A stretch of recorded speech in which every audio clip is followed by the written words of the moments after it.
लेकिन मैंने पहले कहा क्राइम राम राज्य में भी होता था, क्राइम हमेशा रहेगा, कम ज़रूर हो जाएगा और क्राइम से जो लाभान्वित हो रहा है वो चाहे पुलिस अधिकारी हो, चाहे राजनेता हो या कोई भी हो, उसके विरुद्ध भी उससे ज़्यादा कार्रवाई होनी चाहिए जो अपराधी के तो पॉलिटिकल नक्सेस के दबाव में हमेशा ब्यूरोक्रेट्स या पुलिस होती है। तो आपने अपनी कुर्सी पे रहते हुए कहीं महसूस किया था कि ऐसा कोई दबाव है आपके ऊपर? दबाव तो ऐसी चीज़ है, ये तो कहने कि आप साँस लेते हैं, दबाव तो आएगा ही आएगा। ये आपके ऊपर है कि उस दबाव को आप कितना मानेंगे या स्वीकार करेंगे। लेकिन समाज परिणाम चाहता है और परिणाम ये है कि बिना दंड के राज्याधिकार नहीं चलता। जो फर्स्ट टाइमर्स आ गए हैं, जो सोचते हैं एक आईपैड लूटने से हम गर्लफ्रेंड के साथ गोवा जा सकते हैं, उनका इलाज उसी की सोच के हिसाब से होगा। यूपी में एक एनकाउंटर की व्यवस्था बनी हुई है, उसको कैसा मानते हैं आप? एनकाउंटर जायज़ है, बहुत अच्छी बात है। फर्जी है तो मुझे घनघोर आपत्ति है। ये जो क्रिमिनलिटी बढ़ रही है, जिस आप दूसरे पहलू में कह रहे हैं कि घट भी रही है, लेकिन जो क्रिमिनल्स नए तौर पे जो वैक्यूम शुरुआत में मैंने कहा कि वैक्यूम को भरने के लिए नए क्रिमिनल्स आ रहे हैं, इसको कैसा मानते हैं आप? दंड की सर्टेनिटी सर्टेनिटी ऑफ पनिशमेंट सबसे बड़ा डिटरेंट क्राइम का है। समाज चाहते हैं कि नहीं नहीं ऐसा नहीं है और दंड के नहीं एक रिफॉर्मेटिव होता है, वो करिए, आप कीजिए, आप अनुसंधान कीजिए। 700 शूटर थे, लोग बताते हैं ये तो सिर्फ एक बहुत कंजर्वेटिव एस्टिमेट बताया है। जिस गिरोह के पास 700 शूटर हैं वो कुछ सामान्य गैंग नहीं है। दाऊद इब्राहिम के जब थे तो आप याद करें, गुलशन कुमार टी सीरीज के मालिक, उनको घोषित करा करके ऐलानिया, जब जबरन धन वसूली में शायद उतनी अमाउंट नहीं दे पाया, ये अब निर्णय नहीं करेंगे कि मुझे क्या करना है, निर्णय कैसे लेना है। तो अनुचर वो नहीं, अनुचर मैं हो जाऊंगा। मुझे किसी की मोहताजी या किसी के रहमो करम पे जिंदा रहना, ये मेरे मिजाज में न पहले था ना आज है। नमस्कार, स्वागत है आपका। आज हम बात करने जा रहे हैं जेल के उस खेल पर, जहां सभ्यताओं का जब विकास हुआ था तो जेल इसलिए बनाया गया था कि वहां लोगों को पहुंचा के उसे सुधारा जा सके। लेकिन आज जब हम जिस मोड़ पे खड़े हैं तो ज्यादातर काम जेल के अंदर से हो रहा है और इस महत्वपूर्ण विषय पर बातचीत करने के लिए हमारे साथ हैं पूर्व आईपीएस अफसर जो उत्तर प्रदेश के डीजीपी रहे हैं, डॉक्टर विक्रम सिंह जी। सर, आपका स्वागत है। धन्यवाद आलोक जी, बड़ी कृपा की आप तशरीफ लाए। अभी जहां जिस मोड़ पे हम खड़े हैं ना, ज्यादातर वारदात जेल के अंदर से हो रहा है। ऐसा आपके समय भी हुआ होगा। इसे कैसे देखते हैं? कैसे अपराधी वहां जाके ज्यादा महफूज महसूस महसूस करता है खुद को? महफूज करता नहीं है, महफूज होने को खरीदता है और महफूज होने के लिए उसको व्यवस्था की जाती है। Show me the man and I will show you the rules. आज के युग में अगर आप देखें, सुकेश चंद्रशेखर, जिसने अरबों रुपए जेल पे रहते हुए न सिर्फ टेक्नोलॉजी का इस्तेमाल किया, एप्स मंगाए और स्पूफिंग एप्स के जरिए होम सेक्रेटरी बन करके एक भारत के प्रतिष्ठित औद्योगिक घराने से शायद 200 करोड़ रुपए उगाए। इसके अलावा तमाम सिने तारिकाओं आती थी मिलने के लिए। इसके अतिरिक्त अगर आप देखें, मैं अभी तिहाड़ की बात करूं, तिहाड़ में ये बताया जाता है कि शायद 25,000 रुपए रोज के आधार पर वहां पर सुविधा सामान्य, बहुत ही सामान्य बेसिक घर का खाना आ जाएगा, आपके साथ मारपीट नहीं होगी और आपके साथ दुर्व्यवस्था नहीं होगी, जो आप दवा खाते हैं वो मिल जाएगी। आप जितनी सुविधा लेते जाएंगे और उसी अनुपात में शुल्क भी बढ़ता जाएगा। अब आप बात कि ये तो सुकेश चंद्रशेखर की हो, अब मैं बात करता हूं इसके अलावा कितने माफिया हैं जो मारे गए वहां तिहाड़ जेल में, कितने माफियाओं के गैंगवॉर जेल के अंदर हुए। हत्या के छोड़ दीजिए, अमृतपाल जो इंडियाज मोस्ट वांटेड था, वो आसाम के जेल से भागने में ऑलमोस्ट सफल हो गया। ये बात दूसरी है कि वो निर्वाचन में जीत गया और अब जो उनको गार्ड करते थे वो उनको सलाम भी करेंगे। अब आप आइए इधर। इन पहलुओं में बात करेंगे सर, लेकिन अभी हम जिस वक्त पे आए हैं, जिस मोड़ पे आए हैं, मुंबई में बड़ी वारदात हुई है। लॉरेंस बिश्नोई, जो कि साबरमती जेल में बंद है, वो निरंतर वारदातें कर रहा है, क्लेम कर रहा है, लिंक्स मिल रहे हैं। मुंबई को लेके बताइए कि वहाँ क्या ऐसा कोई नया वैक्यूम क्रिएट हुआ है अंडरवर्ल्ड का, जिसको भरने की किसी के जरिए कोशिश हो रही है? ये बताया जाता है आलोक जी कि दाऊद इब्राहिम छोटा शकील का गैंग था, बहुत क्रियाशील था। उसकी रीच केवल मुंबई और महाराष्ट्र, और कालांतर में उसकी मौजूदगी या उसके द्वारा किए गए अपराध दिन ब दिन घटते जा रहे हैं और वो आईएसआई का बहुत एक बेशकीमती एसेट था। घोषित टेररिस्ट है, उसके ऊपर अंतर्राष्ट्रीय स्तर पे पुरस्कार भी है, शायद इसलिए उसकी जो अपराध है वो थोड़े सटल और बारीक हो गए, खत्म हो गए, ये बिल्कुल फूल्स पैराडाइज हो गई। लेकिन जब उसने किसी मार्ग दे दिया कि ठीक है, अब जेब कतरा खत्म हो गया है, तो जहां जेब कतरे चलते थे या और अपराध होते थे, जबरन धन वसूलना, ठेके पे हत्या करना, जमीनों पे बलात् कब्जा करना, करवाना, copyright, Sidhu Moosewala, Afghan gym owner का मर्डर दिल्ली में, और नादिर शाह। जी, अब इन तमाम चीजों के मद्देनजर आप समझ सकते हैं कि एक दूसरे गिरोह का आगमन हो चुका है। एनआईए ने अपनी चार्जशीट में यह कहा है कि इसके 700 शूटर थे। लोग बताते हैं ये तो सिर्फ एक बहुत कंजर्वेटिव एस्टिमेट बताया है। जिस गिरोह के पास 700 शूटर हैं वो कुछ सामान्य गैंग नहीं है। दाऊद इब्राहिम के जब थे तो आप याद करें, गुलशन कुमार टी सीरीज के मालिक, उनको घोषित करा करके ऐलानिया जब जबरन धन वसूली में शायद उतनी अमाउंट नहीं दे पाया जितनी की इनको उम्मीद थी, तो गुलशन कुमार की दिन दहाड़े हत्या किसने की? आजमगढ़ के अबू सेलम ने। दिखा के पहले तुम दौड़ो, वो बेचारा दौड़ता गया और अबू सेलम ने पीछे से दौड़ा के रगेत करके उसको। कर तो सकता था कि छोटी सी बात है, आप चुपचाप जाकर के 22 बोर की पिस्टल से मार दीजिए, तब भी मौत हो जाती है और किसी को पता नहीं, क्योंकि 22 बोर की ज्यादा आवाज नहीं होती। लेकिन रगेत करके हैवी कैलिबर के वेपन से मारना, भय और आतंक फैलाना, जिससे कि आज गुलशन कुमार की हत्या हुई है, कल हम औरों को भी करेंगे। इसी तरीके से यहाँ पर भी जो हुई है, तो एक स्पेस तो है ही है, क्योंकि स्पेस में 700 शूटर तो दाऊद इब्राहिम के भी नहीं थे और वो लोकलाइज्ड थे, मुंबई और महाराष्ट्र। आपको मालूम चाहिए कि दाऊद इब्राहिम मुंबई पुलिस के हेड कांस्टेबल के बेटे थे, तो थोड़ा बहुत टोपोग्राफी का, थोड़ा बहुत जहाँ के रहने वाले हैं वहाँ पर क्रियाशील होना वो एक स्वाभाविक चीज़ होती है। इसका नेक्सस बहुत ज़्यादा है। अभी इसने अमेरिका में हत्या की, कनाडा में हत्या की है, और ये बताया जाता है कि कुछ एक जो बहुत जघन्य और बहुत सनसनीखेज हत्याएं हुई हैं विदेश में, वो भी लॉरेंस बिश्नोई ने ही कराई है। तो इसका ये मैं समझता हूँ कि अब आज की तारीख में बराबरी की टक्कर है। हालांकि दाऊद इब्राहिम का जो आर्थिक साम्राज्य है वो हजारों हजारों करोड़ का है, वो लॉरेंस बिश्नोई पकड़। लेकिन ये बताइए कि आप प्रशासन में रहे हैं, सिस्टम में रहे हैं, और इस सिस्टम में जाकर के सिस्टम कैसे नहीं रोक? जब एनआईए कोई चार्जशीट करता है और बताता है, तो मजबूरी ही तो जता रहा है कि एनआईए भी इसी सिस्टम का पार्ट है, जहां वो देख रहा है कि 700 शूटर हैं, 11 राज्यों में फैले पड़े हैं, विदेशों से उसके बारे में जानकारियां आ रही हैं, पाकिस्तान से जेल में बैठा हो, बात सीधे अपने वहां के पैरेलल गैंगस्टर से बात कर रहा है।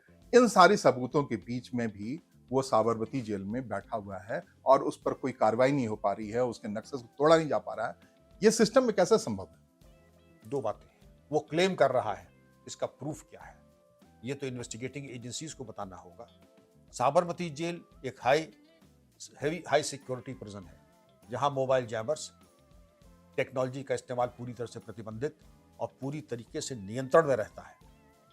लेकिन अब ये तो इन्वेस्टिगेटिंग एजेंसीज को देखना कि जब क्लेम कर रहा है, क्या हमारे यहाँ ये टेक्नोलॉजी का इस्तेमाल हुआ है, मोबाइल फोन का इस्तेमाल हुआ है, और इसके पहले भी अतीक जब वहां पर थे गुजरात जेल्स में, वो भी अपना साम्राज्य चला। अब ये कह देना कि नहीं साहब हम बिल्कुल सैनिटाइज्ड हैं, तो ये सिंगापुर की लुंगी प्रिजन्स नहीं है कि जहां पर आदमी कितनी बार खांसता है, कितनी बार छींकता है, वो भी डॉक्यूमेंट होता है, वो भी कंप्यूटर नोट करता है, कितना खाया कितना छोड़ा वो भी डॉक्यूमेंट होता है, और वहाँ ये तमाम चीजें हो जाती हैं नगड़। लेकिन हमारे यहाँ आपको सबने तिहाड़ का बताया, साबरमती के बताया, अतीक का मैंने बताया, उत्तर प्रदेश की जेलों के बारे में कि जो आदमी जैसा चाहता है। अभी तो मैंने जो बिजनेसमैन जाता है तिहाड़, आप उसका पता लगा लीजिए, जो चाहोगे वो मिलेगा, बस जेब में दम होना चाहिए तुम्हारे। अब आते हैं पनिशमेंट के प्रशासन में। आप क्या समझते हैं जहां पर इस प्रकार की घटना होती है वहां के जेल अधिकारियों के ऊपर क्या सजा होनी चाहिए? आप इतने वरिष्ठ पत्रकार हैं, आप बताएं क्या पनिशमेंट होना चाहिए? भाई, एक तो शर्म की बात होनी चाहिए, प्रशासन में वो रह रहा वो है। शर्म होगी, कानूनी बात कीजिए, कितनी क्या सजा होनी चाहिए? तो अब तक जो भी हुआ होगा कम ही हुआ होगा, इसलिए कंटिन्यू चल रहा है। हुआ ही नहीं। आपने दरअसल जहां बाईपास सर्जरी होनी चाहिए थी वहां पर लाल दवा लगा रहे हैं। इसमें होना चाहिए था केस रजिस्टर करके, इनको होना चाहिए था डिसमिस, इनकी चल अचल संपत्ति होनी चाहिए थी कुर्क, क्योंकि इन्होंने राष्ट्र विरोधी तत्वों को मदद की है। इसके अलावा अनुच्छेद 311 संविधान के बर्खास्त होना चाहिए। ये 4 प्रसाद मिलने चाहिए। अच्छा, कितने हुए हैं आज तक आप बता दें? वो तो मुझे जानकारी में एक भी नहीं हुए, नॉट वन। तो आपने अगर डिसाइड कर लिया है कि ऐसे भ्रष्ट, अकर्मण्य और अपराधियों को ऑक्सीजन देने वालों को आप साथ खड़े हुए हैं, अभी और ऐसे पैदा हो और ऐसी घटनाएं हो। ये ये वहाँ जो जो भी आपके समय में मुझे लगता है कि मुख्तार का दौर था, वो यूपी में जेल में था कैद। अतीक का दौर था, मुख्तार के सारे शूटर्स, मुन्ना बजरंगी और तमाम लोग जेल में उस समय थे। आप भी डीजीपी थे, आप भी सिस्टम में थे, तो आप कहाँ अपने को बेबस पाते थे? ऐसा कुछ रहा हो आज तक तो बेबस समझा नहीं मैंने। तो सर्वाइव तो कर रहे थे आपके समय में भी वो सर्वाइव लोग। क्या क्योंकि आप चाहते थे जेल में गोली मार दी जाए? लेकिन हाँ, उन्होंने जरूर कहा था कि उनकी जेल में हत्या हो सकती है, उसकी पूरी जिम्मेदारी मेरी मानी जाएगा। गूगल करके देख लीजिएगा। राजू भटनागर ने कहा था कि विक्रम सिंह कहते हैं जेल में अपने को सुरक्षित न समझो, जेल में भी सांप निकल आते हैं। मैंने अपने को कभी हेल्पलेस नहीं समझा। या तो जेल में थे, ये चोटी के माफिया ये कहते थे कि अगर उनकी हत्या होती है तो उसकी जिम्मेदारी मेरी मानी। अब गूगल करके देख लीजिएगा। नहीं, सही बात। अब मुझे और दूसरी बात पहले बताइए, लोग कहते हैं पॉलिटिशियन से बड़ा गठजोड़ है, पॉलिटिशियंस का दबाव होता है पुलिस अधिकारी पे, जब आप डीजीपी रहे होंगे या सिस्टम में रहे होंगे, तो कहीं ना कहीं एक पॉलिटिकल नक्सस होगा। एक अभी जैसे जो माहौल है उसमें लॉरेंस है, एक माहौल था जिसमें मुख्तार था, एक माहौल था जिसमें, तो पॉलिटिकल नक्सस के दबाव में हमेशा ब्यूरोक्रेट्स या पुलिस होती है। तो आपने अपनी कुर्सी पर रहते हुए कहीं महसूस किया था कि ऐसा कोई दबाव है आपके ऊपर? दबाव तो ऐसी चीज है, तो कहने कि आप सांस लेते हैं, दबाव तो आएगा ही आएगा। ये आपके ऊपर है कि उस दबाव को आप कितना मानेंगे या स्वीकार करेंगे। जायज चीज के लिए वो मैं दबाव नहीं मानता हूँ, सिफारिश मानता हूँ। अगर आया तो जायज चीज हो कि नहीं। नाजायज मैं करता नहीं है, उधर मैं देखता भी नहीं। आप नेताजी इतने सामर्थ्य और सक्षम है, मेरा तबादला करा दीजिए। और नहीं कहेंगे तो मैं इतना स्पोर्टिंग हूं, मैं खुद आवेदन दे दूंगा कि जहां कोई न जाना चाहे वहां मेरी पोस्टिंग कर। लेकिन आप ये कह दें कि माफिया को मैं दूध पिला दूंगा, ये नहीं होने वाला है। या आप समझे माफिया ताजी मछली खाता है तो उसके लिए मछली का तालाब खुद जाए, या हमारे कोई अफसरान जाके मुख्तार के साथ बैडमिंटन खेलें, ये नहीं होने वाला है। देखिए, चर्चा तो थी बड़ी उस समय की, काफी वो जस का सारा सिस्टम चल रहा था वहाँ। अब मुझे तो मेरी जानकारी में तो है नहीं, लेकिन अगर आपने कोई बड़ा कांड मेरे टेन्योर में किसी ने किया हो तो बता दें। मेरे टेन्योर में ये तो मैं बता सकता हूँ कि परवीन जो अतीक की वाइफ थी, असद जो मारा गया, उसको लेके आई थी कि यतीम ना होने पाए। उनका ये यतीम होगा या नहीं होगा, इसका फैसला आप करेंगे। अधिकारी से पूरी सभ्यता को उम्मीद रही और आप उस सिस्टम से निकल आए, और अब लुंज पुंज हो या जो भी हो, तो इतना बेबस है कि आप जो कह रहे हैं कि आप सस्पेंड नहीं कर सकते, किसी जेलर को शैक नहीं कर सकते, और वो सिस्टम यूं ही चलता रहेगा, और लोग जिस नहीं पुलिस आलोक को जी, ये तो मैं नहीं कर, सस्पेंड नहीं कर सकते, करेंगे नहीं आप। और करेंगे कैसे? जब आप लाभान्वित होंगे। तो आपको मैं एक लतीफा सुनाता हूँ। एक कप्तान साहब ने एक दरोगा जी से कहा कि ये बहुत बड़ा माफिया है, आप इसकी हड्डी पसली तोड़ दीजिए। हालांकि लीगल ऑर्डर था। तो दरोगा लेकर के आया कि हुजूर मैं लेकर के आया हूँ। उनका आपने तो कुछ किया नहीं, तो काले टी शर्ट, 3 बटन खुले हुए, ये तो वैसे ही खड़ा है, मुस्कुरा रहा है और पान की पीक टपक रही है। मारी एक थप्पड़ मेरे सामने। ये भी इलीगल ऑर्डर है, नहीं होना चाहिए, कप्तान को कोई अधिकार नहीं है। लेकिन उस जमाने की संस्कृति में दरोगा जी ने एक चंटी मारी, जैसे साली जीजा की चंटी मारती है होली में, उस तरीके से चंटी मारी। कप्तान साहब कुर्सी से उठे कि दरोगा जी गौर से देखिए, तमाशा ऐसे मारा जाता है। वो भी इलीगल काम किया कप्तान साहब ने, नहीं करना चाहिए। मानवाधिकार बहुत श्रेष्ठ होता है। कप्तान साहब जैसे टेनिस का बैकहैंड होता है, हिप को पीछे घुमाया और जो जड़ा एक थप्पड़, दरोगा जी के 2 दांत बाहर आ गए और मुंह से खून निकल गया। दरोगा जी थप्पड़ इसको, हालांकि कप्तान साहब ने ठीक नहीं किया, बहुत गलत किया, और वर्दीधारी आईपीएस अफसर को यह शोभा नहीं देता है, बल्कि उनके खिलाफ एक्शन होना चाहिए। अब जो देखिए दरोगा जी ने फिर जो माफिया के ऊपर जो बिल पड़े, फिर उनको रोकना पड़ा। लेकिन आपका हाथ रुक जाएगा क्योंकि आप लाभान्वित हो रहे हैं। आप रिश्वत लेते हैं, जब रिश्वत लेते हैं तो नमक हलाली बीच में आ जाती है, फिर आपका। और इसी दौर में जेल से ये सब कुछ हो रहा है, दोनों चीजें एक साथ हो रही हैं। लग रहा है कि नहीं, एलिमिनेशन ऑफ क्रिमिनल्स हो रहा है, और दूसरी तरफ दिख रहा है कि नहीं, कॉमन एक थ्रेड देता है और पहले से ज्यादा और सिस्टम में घुस आया है क्रिमिनलिटी, और जेल से बैठा हुआ व्यक्ति धमकी देता है, गोली मारता है और चला जाता है और बच जाता है। दोनों इतना कॉन्ट्रास्ट सिस्टम में कैसे संभव देखते हैं, जब आप सिस्टम से अब बाहर हैं, आप शिक्षाविद हैं, पढ़ा लिखा रहे हैं? देखिए, सबसे पहले तो ये देख लीजिए, इन स्केल ऑफ 1:10, अगर पहले की बात करें तब सिचुएशन थी 9 आउट ऑफ 10 क्रिमिनलिटी की। भाई कहते तो क्राइम तो कभी एलिमिनेट नहीं हुआ, ना होगा, क्राइम तो होगा ही होगा। आप ये देखें कि क्या क्राइम और क्रिमिनलिटी से कोई लाभान्वित हो रहा है? क्या शीर्षस्थ नेतृत्व अपराधियों से लाभान्वित हो रहा है? क्या उनके गलबहियां डाले हैं? क्या उनसे मित्रवत व्यवहार है? अगर आपका सवाल हाँ हाँ हाँ आया तो समझ लीजिए कि विनाश को दावत दे दी है। अगर नहीं लाभान्वित हो रहा है तो आप समझ लीजिए कि यात्रा लंबी है, काफी चल चुके हैं, लेकिन आपने आधी से ज्यादा यात्रा पूरी कर ली है। आप देखिए जो पहले की बातें थी वो कहाँ आज होती है। जो खुलेआम वहां बैठ के गुंडागर्दी लड़कियों को उठा ले जाना, प्लॉटों पे कब्जा कर देना, खुलेआम रंगदारी करना, रंगदारी टैक्स वसूल करना, वो कहाँ हो रहा है? और कहीं का दुका हो जाता है तो प्रसाद पा जाते हैं। आपको लग रहा है पहले से स्थिति, लेकिन ये लग जो रहा है। नहीं, आप मैं एनसीआरबी का जरा डेटा उठा के राइट। देख लीजिए, और डेटा देखने का एक सलीका होता है। हमारे राजनीतिक भी कहते हैं उत्तर प्रदेश में सबसे ज्यादा क्राइम है, वो तो होगा ही। आप उत्तर प्रदेश को अगर गोवा से पुडुचेरी से करेंगे वो होगा ही। पर लाख क्राइम को जरा देख लें, इतना मेरा फॉर्मूला है।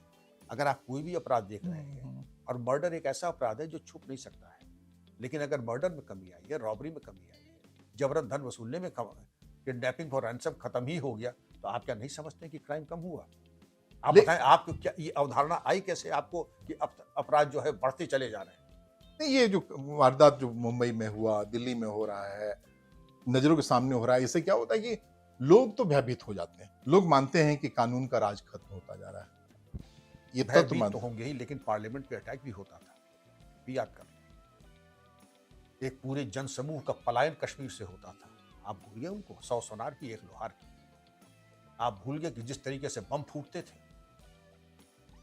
आप सर कह रहे हैं कि उसको इसको याद रखने के चक्कर में ये भी भूलते जाएं कि दिन दहाड़े कोई रैंसम कॉल आता है, एक पैरेलल अंडरवर्ल्ड पनप रहा है और वो सब होता हुआ दिख रहा है सिस्टम से, उसको उससे डरे नहीं हम। तो हमने कहा ये कोई भी क्राइम कहीं होता है तो जैसा सिगरेट का बट बुझाया जाता है वैसे बुझा देना चाहिए। एक दूसरे के कॉस्ट पे नहीं, एक दूसरे के साथ एलिमिनेट होना चाहिए।